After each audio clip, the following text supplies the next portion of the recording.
करी गनाल बाची देली तुमको मन रानी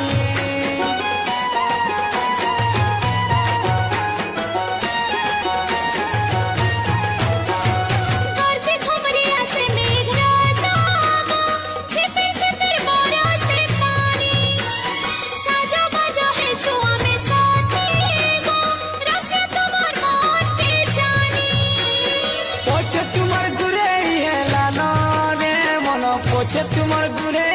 लाना केंटू केल के दे छजे बाना मोर जतना माली फुला खुजी दिया ना